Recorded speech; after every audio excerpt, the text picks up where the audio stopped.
What is up, everybody? Welcome to the Noonchi podcast. We are back. Hey! What's up, Danny? Today is White Hat Danny Day. Oh, yeah. Yeah. The white hat is, well, number one, I don't fully believe in the guy, but, the Saju guy, the birthday master, if you will. Yeah, who said you got a lot of water in your... Yeah. I mean, obviously, if he says I have a lot of water in my Saju, and it turns out that I had a big fucking about 350 milliliters of water in my balls. That's the size of like a fucking soda can, right? He says, "Hey, you should probably wear like brighter clothes." Oh, really? Especially like on your head. But you're wearing a black hoodie. On your head. On your head. Right. And so, I mean, that's not necessarily the reason why I'm wearing it. I have. Is white a color? Yeah. Is it? Yeah. It's the absence of, black is the absence of color. But anyway. It's not on the color wheel, though. Is it, right? Yes. But it's bright. Shut the fuck up. And the reason why I'm wearing it is because I washed all my hats yesterday. Uh-huh. And I was like, ooh, I haven't washed these hats in a while. Yeah. Because the water was black. I said, ooh, that's nasty, filthy. So. But it's also probably the dye. Absolutely. But, that's to make me feel better. Yeah. To make me feel like shit, which I always go with that feeling. That's a brand new hat you're wearing. Yes. Did you just buy that? I did not buy it. Oh, you had it? Someone gave it to me. Okay. It's for Chuseok. They gave me a hat, and I said, really? "You could have given me dog or something else." But thanks for that. So we are shooting this the week before Chuseok, and it was one of Korea's biggest holidays. It's like Korean Thanksgiving. Yes. And so, a lot of times, basically, it's a super long weekend, right? Mm-hmm. Where Saturday is technically Chuseok. Yeah. So you take Friday, Saturday, Sunday, and Monday you get off too, because it's another holiday. In the office, we actually all are taking joint leave. So we're starting Thursday. We won't be back till next Wednesday. So either we do the show next week. I can come out on Monday. Or we take a break. We'll decide. Yeah. How about we do our scheduling thing off After? camera? Yeah. No, just so a heads up for you guys. You guys have a Chuseok break too for those of you living in Korea. And maybe you want a break from the Noonchi podcast as well. Probably not. No, don't let us know. Fuck you. Fuck your breaks. Hey, so for Chuseok, what are you doing for Chuseok? Well, we're not going anywhere because my in-laws live with us. And normally we would have to go back to my wife's goyang. Yeah. Right? We can't go back to New York. So yeah. But they're here and we're just going to, enjoy like the empty streets of Seoul, so to speak. Are you going to do chun and shit like that at home? Probably. We'll definitely like have a good couple of family meals. Right. Homemade meals. And then last Chuseok, we went to like the Chongno area. Yeah. Like one of the days. And it wasn't as bad. It is like a lot of people go home right for the weekend. So probably take advantage. Hopefully the weather's good. And we'll do something outdoors. I mean, like even for Thanksgiving back home, like people, they're usually, when it comes to like big cities like New York or LA, right? There's a lot of transplants. So they tend to go back home wherever the hell they're from, right? Yeah. LA and New York are similar in that respect. Right. So it becomes empty. Now for Chuseok, you also typically do chesa, which is like remembrance and kind of honoring your ancestors. Oh, really? Right. Okay. Right. Yeah. We did that last year, actually. We went down to Gwangju. Yeah. To see, I guess, 2 burial sites of my wife's grandparents. Right. On both sides. Yeah. So then you you put like You go to the burial site. They do a little spread of random foods. Yeah. You know, maybe pour out some liquor for the homies. Right. That kind of situation. Right. Yeah. So this Chuseok, I decided to organize for those that are not going down or going up or wherever, going back to their hometown, or people that just live in Seoul, comedians. We're gonna do like a gathering on Sunday, the day after Chuseok, right? Okay. And we're just gonna, on Sunday. yeah. Okay. Eat kogi, get drunk. Yeah. But then we decided it'd be funny if we do chesa, but we do it for not our ancestors, but for dead comedians. Like fucking Norm Macdonald. Yeah. Really? We're gonna do I think it'd be kind of interesting to do chesa for Norm and Patrice and. Are there any Korean comics that you're gonna? Maybe Johnny Yoon, because for stand-up comedy, right? Yeah. So Johnny Yoon, and so maybe something like that. Just to and some of the comics basically that gave up, although they're not dead, maybe their careers. No. Those people don't deserve any sort of blessing, right? Fucking pussies. Anyway, so but it was funny because most of the comedians in our scene, there are few females, but mostly dudes, and all the females. I've invited them, but they don't seem like they're gonna come. So it's gonna be a bunch of dudes, right? And then if we get like a Airbnb pension type of joint in Seoul, like it's barbecue time, right? But then it was funny because our shopping list don't got that many bullet points. What? Run me through that. It's straight up 고기, 쌈, 쌈장, soju, 맥주, 라면. Good. Right. That's it, really. You know what I mean? And I was like, that's such a sounds like a thing. Oh, and one thing of kimchi. Okay. Right.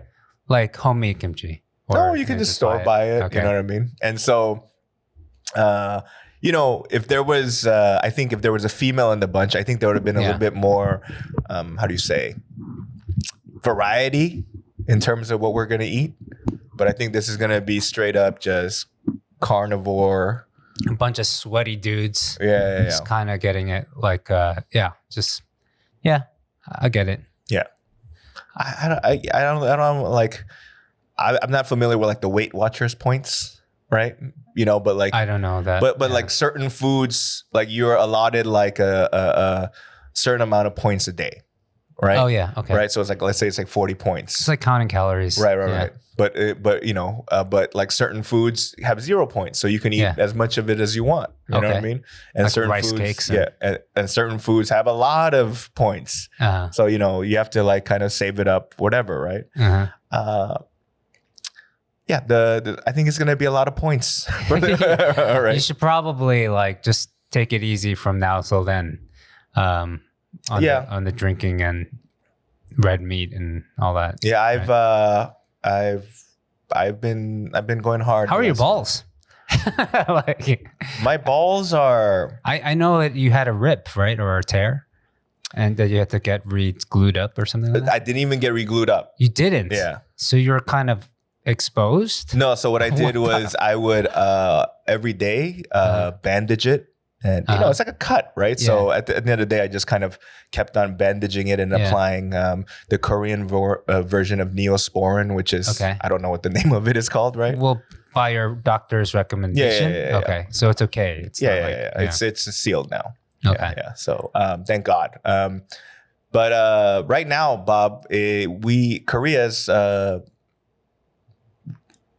face a typhoon. Oh yeah, I heard that, but I don't know how much I trust it because, it was supposed to rain yesterday and it didn't rain too much. Yeah. And today it was supposed to this morning and it didn't rain too much. So we'll see. But you know how the last time it rained hard and like Gangnam was over flooded? Yeah. You know what I mean? So I'm thinking wherever we go today, because we're going to have dinner with some friends today, right? We should kind of stay away from Gangnam. You think? I don't want to be look, man, like. Well, Gangnam-myeok. Yeah. Like we don't want to go downhill. Yes. We go uphill. Yeah, right. sure. Yeah. So because the idea of going home in soggy socks annoys the shit out of me. Yeah. You know, like the thing about the rain is that like the traffic I can deal with, like blah blah blah, like a little bit of wetness here and there. Yeah, but soggy feet. I don't like wet feet. Annoy the hell out of me. Me too. And the last time when it was crazy, dude, people died. Yeah. You know. Yeah. Do you not have rain boots? I've never had rain boots. Really? In my life. Because I'm from California. Yeah, but you've been in Korea for the past 5 years. Yeah, like, but I'm a dude. I don't even have a scarf. Dude, I'm a dude. I have rain boots. All right. Let's move on.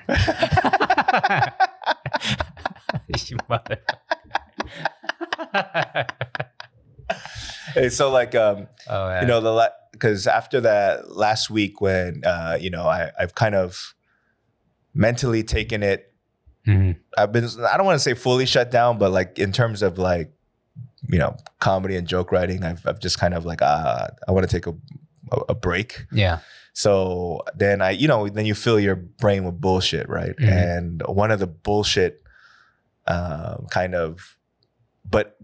bullshit. One of the things that I saw recently in a documentary on Netflix, which was enthralling, was it's a sports documentary about this former football player named Manti Te'o. Right. Okay. I think the title of the documentary is "The Girlfriend That Did Not Exist." So Manti Te'o was a superstar college football player. He played in Notre Dame, right? And he was like a Heisman runner-up and things like that, right? During his football playing days at Notre Dame, which is like, you know, about more than 20 years ago, right? I think he basically befriended somebody on Facebook. 20 years ago? Not 20 years ago, maybe like 10 years ago. Okay. I don't know the exact, I forget the exact date. But anyway, that's not the point. You interrupt like a girl, dude. Like when it goes, that doesn't make sense. Facebook, no, that's Zanga. Anyway, it's a friend that he befriended on Facebook who eventually they grew a long distance relationship with, right?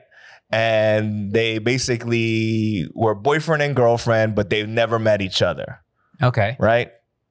The terrible part about this situation is that the person that was the girlfriend was actually a guy catfishing Manti Te'o. So this guy put up a profile picture of a classmate and pretended to be this made up woman. Fake photos. Yes. And then on top of that, when he would call, he can change his voice to sound like a girl. Like not even like a tranny, but like really? His voice is, I was like, oh shit, that sounds like a girl. Oh, really? Right. Okay. And so,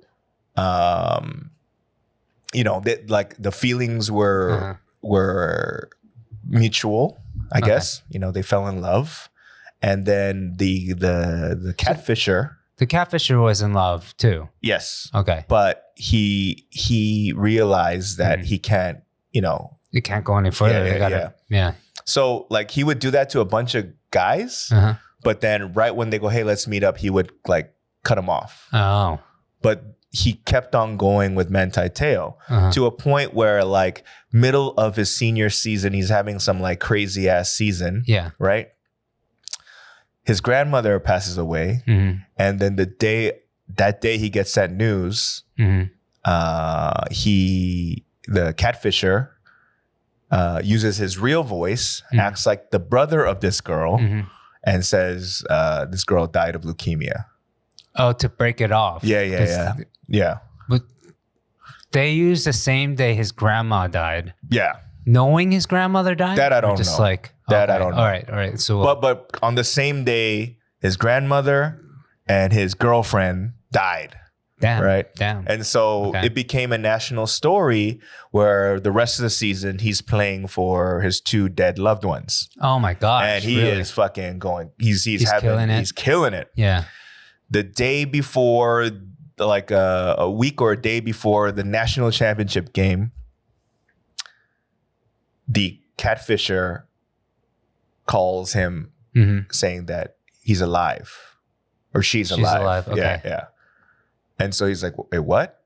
Like, like he's confused. Yeah. But like, so now his mind's all fucked up. Yeah. Right? National championship game, he does not play that great of a game. And his team loses. His team loses. It gets his ass kicked, right? Now, all right, great. But then so you had a great season and a great college career. So then you become like a first round draft pick. You go to the NFL, you make all this money. But before the draft comes along, people start snooping and they investigate the girlfriend. And that there's no one that exists with such a name in that area that died of leukemia at that day, right? And so then it becomes a full-blown investigation to which turns out that it's this dude acting like pretending to be this girl. So he was exposed by right. The internet. Now, Manti Te'o, the football player, basically was in a shitstorm because like the media would even go like he's doing it to hide the fact that he's gay. Oh. Like to have a fake girlfriend, or like he was in on this to garner this national attention so that he can be a high draft pick. Like everything was negative. Media was really fucking him, right? My gosh. Okay. And so a projected first round, like a high first round draft pick, dropped to the second round. Oh shit. You know what I mean? So that's immediately your money just drops. Yeah. Millions of dollars are lost, right? Yeah. And that kind of followed him throughout his career, and he did not play long, and he's no longer a football player. Damn. Yeah. So you saw this in a documentary? Yeah. How is that the end of it? Like he just basically his career was lost? Or? Yeah. And then the person the catfisher is now a trans woman. Oh, really? Yeah. Okay. Yeah. And so the idea does she enter the story like at all? Then like is she interviewed as well? Yeah. Okay. Yeah. And so it's basically from the perspective of the trans catfisher. Oh, really? And Manti Te'o. So he's involved in the documentary as well. Yes. And they do not. So nobody knows that this person is trans now. Oh, really? Yeah. And then Manti Te'o, he's he's married, has a kid. Yeah. And he's Mormon. Oh, really? So he was like super faith. Yeah. Like he was like super like he was faith. always Mormon. Yes. Always Since like in Hawaii, like his family. So apparently like in the like Samoan culture, especially in Hawaii, it's like football and church. Okay. That's what they're plugged in with, right? Okay. So like if you see a bunch of like most Samoan athletes that I've ever seen, they're always about like God. They're all also religious. Yeah. And so the trans woman, or when he was a dude, was like part of the praise team and like helped his father's church and like a super conservative whatever. That was another connection they had. The religious background. Yeah, because they were like, oh, you're Samoan, I'm Samoan, I'm from Hawaii, but I play in Notre Dame. Oh, you live in California. Pretty like the and you know how they found out? So there's a online publication called Deadspin, right? Like they were like looking, they were reverse Google searching the picture of the girl. Yeah. Right? And they pointed it to some girl in California who happens to be the you said classmate, right? Classmate, right? Yeah. And so they contacted her. Yeah. Because and she had no idea. She had no idea, right? Here's the crazy part, right? So like, when so she died this in the story, she died. Yeah. And then like a week before, she contacts Manti Te'o to be like, I'm alive. Yeah. And Manti Te'o was like, no, that can't be the case, right? Right. So like he was like, to prove that it's real, send me a picture with a certain like certain things to prove. Yeah, to prove it. Like initials. Yeah. Right. And a date and like a hand gesture, right? Yeah. And a few minutes later, he gets her to do take that photo. Right. So it turns out like this catfisher contacts this person at school, the real girl. Classmate, right? Yeah. Hey, this is for someone like that's dying and can you send him so she's so like she had no idea. She thought she was doing it to like cheer up some kid that's dying. Yeah. You know what I mean? Yeah. Damn. But so it fucked Manti Te'o up, man. Yeah, man. And that's the thing about like media is that the scandalous part, the juicy part was like, oh, he was in on it. You know, how can you not know your girlfriend's not real? You know what I mean? Things like that. Yeah. Or like the press got it at the time. That's the way they viewed it. And then they push it to like he's covering up the fact that he's gay. I see. You know what I mean? Okay. And at that point in time, like that affected him. That affected he's Mormon. Right. You know, it fucked him up, right? Yeah. And I went, holy shit, like that dude, I don't know if I mean, obviously, like, I don't know, when I remember when I saw the story when it happened, like, I didn't know what to believe, so I just kind of went with it. You remember the story from back in the day, and now you're getting all the answers. Yeah, and I'm like, because at the time I was like, dude, like fucking, like, come on, who doesn't know that? Yeah. Like his girlfriend's fake. Oh man. Right. And then like I went along Poor with guy. like, dude, he's he's probably covering the fact that he's gay. You know what I mean? Which seemed plausible at the time. But now that I listened to the thing, I was like, I feel bad. Right? I mean, I don't know if I owe him an apology, but I feel bad for the dude. Yeah. Because like he could have made life-changing generational wealth playing football. What does he do now? That didn't come out. Oh man, like they should do a GoFundMe for this guy. Yeah. I mean, I think he's doing all right, but still, man, what is so this other person that's a trans woman now? Yeah. They clearly moved on doing documentary interviews. Yeah. Like, I actually maybe I should just watch it. Yeah. It's actually sounds really interesting. Yeah. But as a Mormon, you also have to do 2 years of missions. I wonder if he had done it before or he's done it since. I don't know. Like, I mean, I just saw this weekend 2 Mormon white guys walking by my son and I while we were out, and I was thinking, how do I explain that to Benji one day? Like when he sees 2 people walking around in white shirts and slacks and black ties, backpacks. Yo, man. So that but it goes to show like how there is no follow-up when it comes to like these kind of scandalous things. Like investigation, right, at the time. Right. And also it was early Facebook, it sounds like. So and so this guy, so this guy Manti Te'o, like you like you do a little bit of reconnaissance of when you first and then it's like, oh, so-and-so, I know that person. So he would contact them and say, hey, is this person legit? He's like, yeah. She's like, she sounds cool, right? Like that was it. Yeah. Unfortunately, he was a sacrificial lamb for the time. Yeah. Which is something I've been thinking about lately. And I being a Gen Xer, I guess we're part of Gen X, right? Yes. And then millennials come after us, right? But I feel like I saw this on a YouTube short. Someone was saying, you millennials need to have some Gen X friends because we really know, or it's kind of like because we saw the tail end of not having access to the internet, right? Not having access to the technologies we are used to today.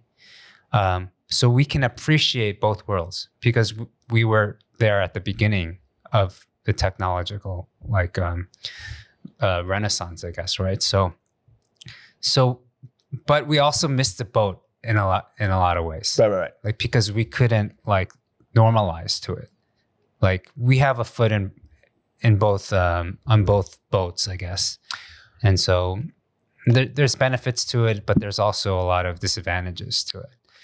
And who would you say is your closest youngest friend? Does that make sense? Like who is someone that you consider a good enough friend? Yeah.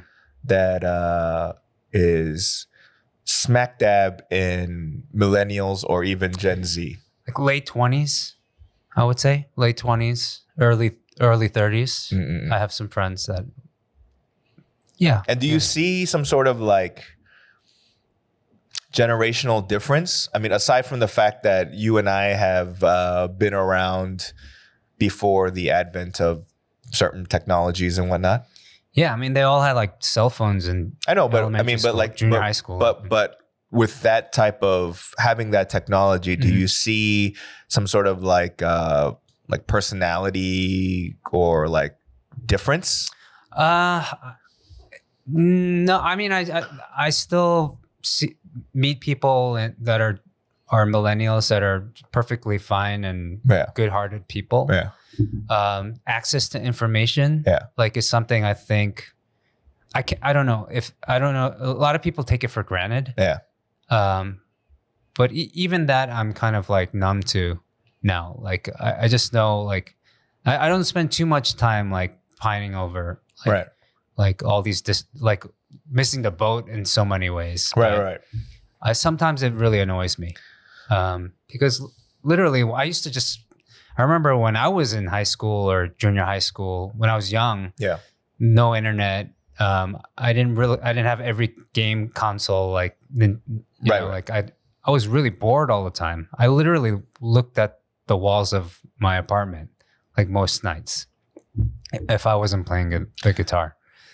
So, were you blankly staring at it, or were you in your mind there was things going on the wall? Yeah, I don't know. Sometimes I just like, that's probably why I love sleep so much, because I just like, that was my best way to kill time. Staring at a wall. Staring at the wall and sleeping, you know? I wasn't really much into reading, or I didn't really have many hobbies or friends that lived around me in the city when I lived in the city. So it was very lonesome, you know?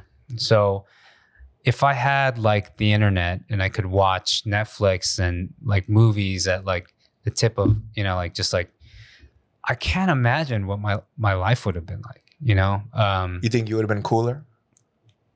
I don't know. I don't know. I guess I don't think too much about it, but I feel like my guitar skills would be better. I think about that all the time when the internet came out and like tablature was a thing. Yes. And you could learn any song you want because it was all available. Before, I used to have to listen to cassette tapes and like literally just hit rewind like 100 times to figure out what they were playing, or as close to it as I can get to it. And I know that people, like kids, don't have to deal with that kind of thing, but maybe that was like an old way to get become the creative person that I am. You know, maybe that's something that there's something in there that makes me a little bit set apart from millennials. I don't know. I think what the only difference I can generally see is problem solving skills. Oh yeah. So when a problem arises, right? Yeah. Like, no, I'm just in general, like if something arises, like I see that people closer in our generation, Gen X, seems to figure out in different ways. Like if these were the instructions and it's not working, then you'd figure it out somehow, right? That was your only choice. Right. Well, as opposed to the younger generations that kind of just Google it. Yeah.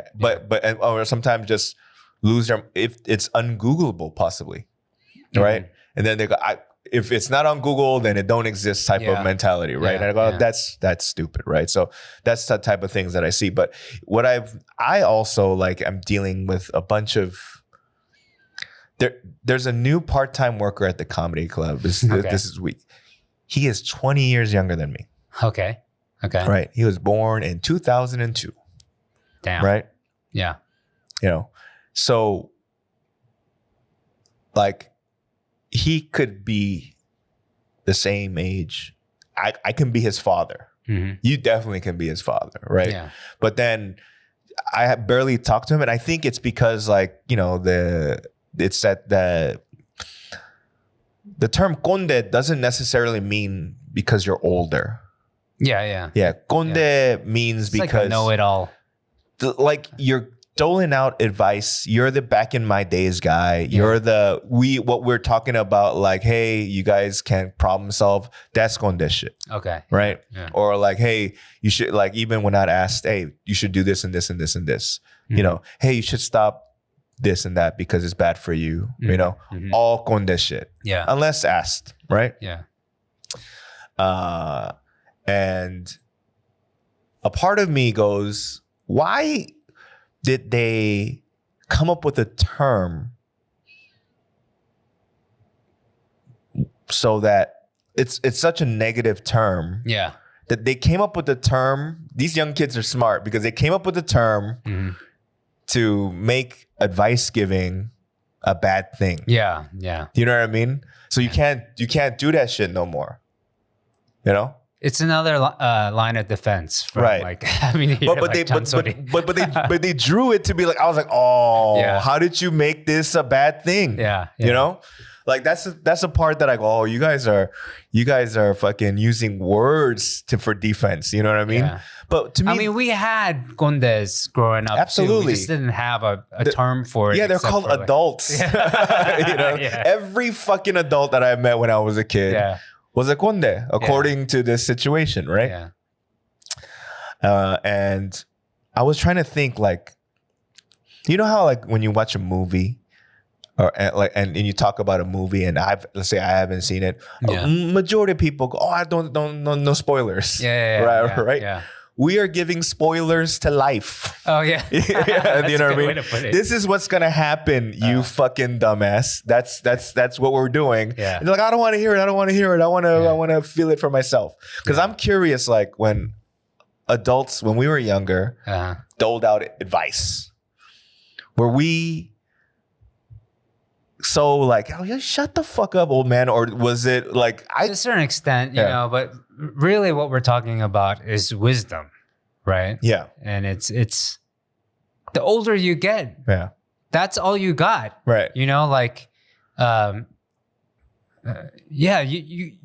you earn the right to be a little bit condesh, you know? Yeah. And we're all waiting for it, or we're all looking forward to it, whether we know it or not, on some level. Right. I want to be able to, but having the phrase conde kind of keeps me on my guard a little bit. Yeah.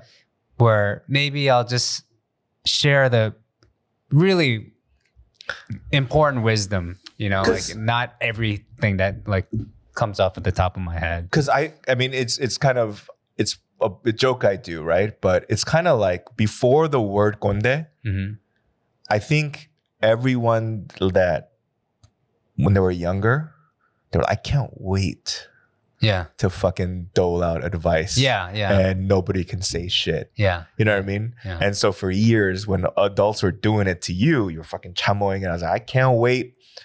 These are my points that I'm at the cafe. I can't wait to shit on the next generation. Yes. And get away with it. Yeah. And be like, I am saving up a bunch of points so I can have years of free coffee, right? And it was time, and it was like, sorry. sorry, we invented a word. Cut your rewards card in half. This is what I think about all your fucking chamoying, right? And so you're like, well, yo, what the fuck? Like, I dealt it. So I actually feel sorry for this generation because we got shat on from the generation above us, being like, you pussies, we went through war. Yeah. And then now when it's time for us to do, hey, pussies, we went through before the internet. Yeah. The younger generation. So we're getting we're in the middle of a shit sandwich. You know Dude, what I mean? I'm kind of sick and tired of having been born right at the edge of millennials and Gen X, like that time where, fuck, man. Like I feel like I keep becoming the guinea pig for everything new, right? And so, like, we talk about this, like being the first to do web series, right? The first to like be Asian American artists and creators in the U.S. The early 2000s. Yeah, and like just not having any guidance at the time, but doing it, being the first to do a lot of things, right? But not reaping the benefits. Yeah, you know. That's where I get gondish. Like, I often meet a lot of these kids that, you know, have the option now to do music or follow their dreams in a more fluid way and be like, you know what, like, you know what I had to go through? Yeah. You know, kind of thing. They don't give a rat's ass about what I had to go through. Yeah. You know, even if and so now I'm just fighting for that pat on the back at least, you know, but that's not going to do anything for me either. So yeah, absolutely like, not. How do I break the cycle? You know, so how do I get out of it and like you have a happy life, like constantly missing the boats, you know? Here's another conde characteristic or symptom. We like to throw idioms and phrases and sayings to the younger generation. Yeah. And here is one I said recently to the kids. When it comes to things like stand-up or art or entertainment, especially art, most people don't want to be part of the process. They want to be part of the outcome. Yeah. Right? Yeah. But the process lets you know who deserves to be a part of the outcome. To a great extent. Yes. That's true. And that's what I tell the kids. I was like, you can't, especially with the stand-up comedy, I was like, you can find as many shortcuts as you possibly can. You're not going to be a good comedian that way. Yeah. Right? You need to go through the long grind to be a good comedian. Right? I'm not saying famous. I'm saying stand-up wise. You got to put your time in. Right. You have to, So that's what I tell them. And so, you know, there's some kids that go, like, you know, oh, like, I, you know, like, but I tell this joke is better. I was like, at the end of the day, every joke that everyone says in the Korean scene stinks, in my opinion. Like stinks in the sense of it's not a classic, myself included, right? So that's not what I'm looking for. Because if you, there's some, you know, I know some open micers that are very like slightly bitter that they have not graduated up to the comedy club. Main stage. Yeah. But I go, you are not good enough yet. Yeah. Right. And so not necessarily a pat on the back, but to a certain degree, at least I'm the gatekeeper of this venue.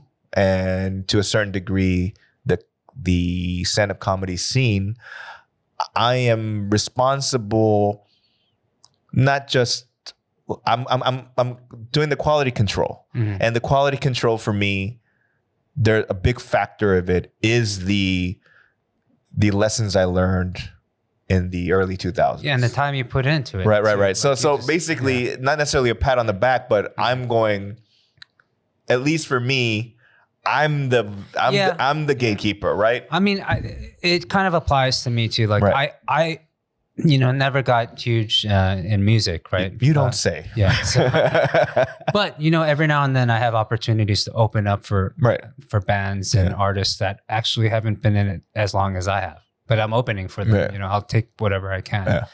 And often, I do just fine when it comes to stage banter and like being comfortable on stage and getting through my set, like fine and not and unfazed, like right. And so I'll have that conversation often with artists that I open for. Hey, how come you're totally fine on stage? Like how do you like win the crowd over like that? Or like, and that comes with years of experience. Yeah. And that in that way, I feel like I But obviously it's not in your personality to answer this way. But when the headliner asks you, hey, how do you get the crowd back like that? You go, because I earned it, motherfucker. But in your soul, there's a little bit of that though, right? Yeah, I would say so. Yeah. Like if I could speak like that, I probably would say that. Yeah. Like, because I'm like, get your punk ass, yo. Yeah. No, but like, again, I always say to the kids, being good at stand up and being famous because of it are two different things. Yeah. Right? Or you know what I mean? Being good at stand up versus putting asses in seats are two different things. Yeah. So I can for sure give you the blueprint to be better at stand up, and the making money and being putting asses in seats type of person. Do the exact opposite of me, right? Because like and so again, like I think in the beginning there was some sort of pushback for these kids to listen to me. Yeah. Because like these kids have an aversion to condeisms, right? I mean, everyone learns the hard way, like no matter what, right? So they're thinking they just have to focus on the content less than the journey. And to be honest, I think you like you said, like learning the hard way will make you understand it better. Because I was a child once, and there was a light socket at the liquor store without a bulb. Oh yeah. Right. Yeah. Right. Yeah. And my dad goes, "저 만지지 마." And I was like, all right. And then when he wasn't looking, and I said, I will never change light bulbs ever again. I think learning by your mistakes. Yeah. At least for me. Yeah. That's how I retain knowledge better. Yeah. By learning by mistake. Yeah. Some people people are better at listening and just like sticking to the rules. Yeah. I guess, but I don't know, stand-up comedy, like I don't want to pretend that I understand it, but like I think to a certain extent, like every comic that I respect, they have enough stories about bombing and eating shit and doing all that I think that it's very vital to their actual success. Yeah.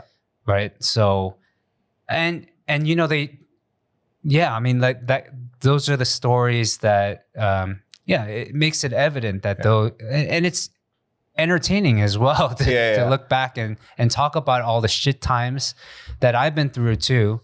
I feel like I talk more about the mistakes than I do the victories, like without having to go through turmoil. Because I think both you and I have more mistakes than victories, to be honest, right? We have small victories, but I guess from my point of view, it's like when I go back to the analogy about like spoiling a movie, right? Don't spoil it, and I'd be like, but it's Michael Jordan's last dance. Everyone knows he won the championship, right? That's how I think. You know what I mean? Because to me, it's not fiction. To me, it's a documentary where chances are 99% of the time it's going to end up this way.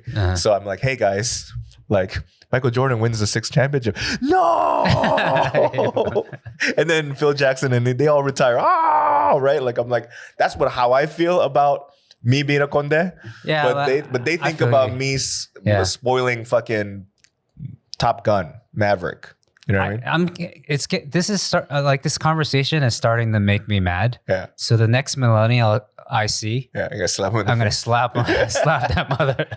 Nice. Probably go downstairs. There's a handful of them. Pick your target. Well, we need to wrap up soon, right? Bounce, yeah. But for all those that are listening, especially if you're in Korea, happy Chuseok. Happy Chuseok. Hopefully you spend it with your loved ones, your family, whatever. And stay dry. Don't get those feet wet. Soggy feet. Get some rain boots, Danny. Jeez. You're not in sunny California anymore. What am I dressed up like the fucking Morton Salt girl? You stupid pansy ass. Morton Salt. Get some colorful hats too. White is not a color. I don't know. Maybe I'm wrong. How about you read some books and speak better English? All right, guys. We'll see you next time on the Noonchi podcast. All right, later.